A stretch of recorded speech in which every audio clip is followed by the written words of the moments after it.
What were some of the other symptoms? Your clothing is already starting to hurt on your skin. You have a migraine. What else happens around days 2 and 3?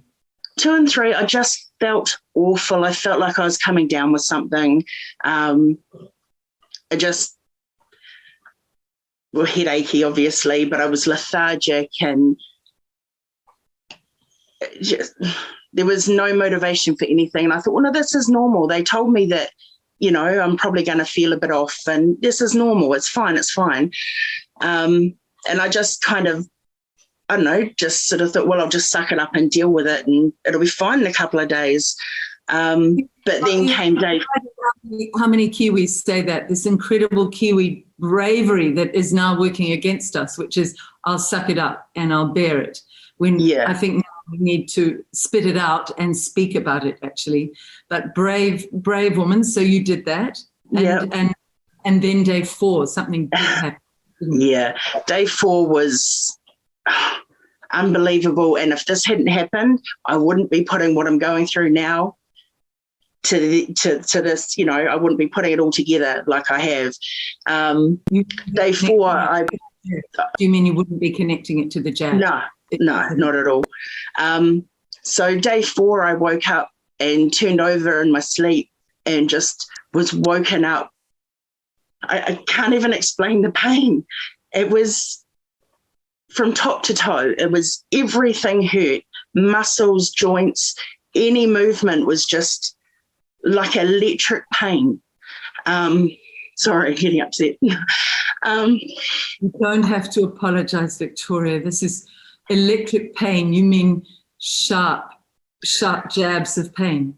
Yeah, not like stabbing pain. I just sort of lay in bed as long as I could, but trying to get up, just make the 5 or 6 steps to the bathroom was just, I was in tears. I was screaming trying to get up, and then getting to the bathroom, I was, like I said, in tears. My muscles felt like I'd run a marathon without training for a marathon. And yeah, my joints literally felt like. We'll come back to the joints. Do you mean by that the muscles were absolutely without energy? Is that what you're describing? No, they were like painful, like, when you start a new exercise regime, when you haven't done anything for a while, and, the few days after, you're like, oh my God, sitting hurts and standing hurts and lifting hurts and everything. The muscles felt like that. And you were talking about your joints. What happened? What was the feeling in your joints? Oh my gosh. The joints were the worst of it. I could have handled the muscle pain, but the joints, and it was every joint. It was my fingers, my toes, and my feet, my back, right up my back, every movement. It just felt like, it just felt like there was broken glass in all my joints. All I could do was lie in bed still, flat on my back, and just try and stay as still as possible. Victoria, that's devastating. Did you have someone to look after you? No.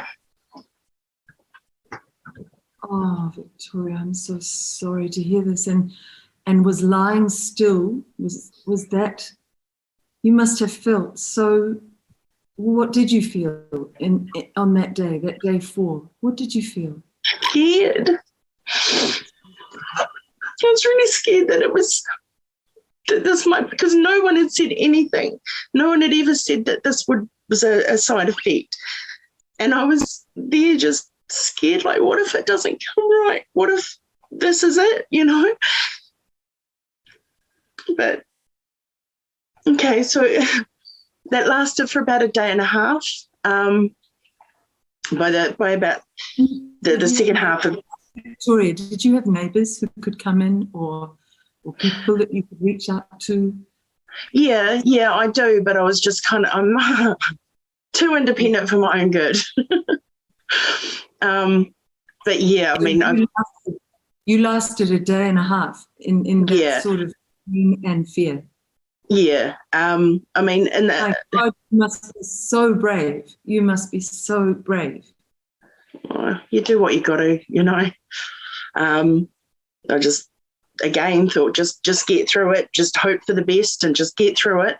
By the next day, I was able to eventually, I got myself out to the living room. I could at least sit up, but it was still really painful to walk on.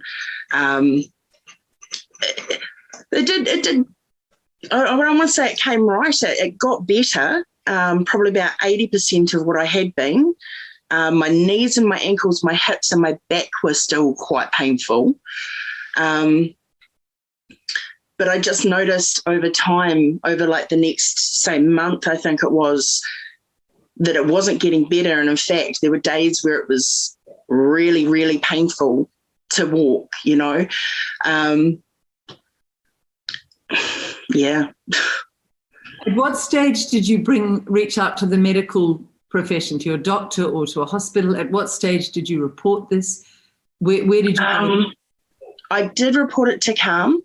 I don't remember. I think that was before it got really bad, though. And I was, you know, I reported about my reactions that I've just talked about after the shot. And I'm pretty sure I said something about how my knees and my back and my hips are really, really painful. And what was the support like? Because CALM is the government reporting body where you're meant to report adverse reactions, CARM. What was the support like that came back from that? I haven't heard back. You haven't heard back? Not at all. But no. This happened back in September. When did you report it? I think it was about 6 weeks after. So mid-October. Mid-October. Yeah, give or take, yeah. And you have not heard back from them? No. What about hospital visits or doctor's visits? I haven't been to the hospital, but I have been to my doctor now twice. The first time I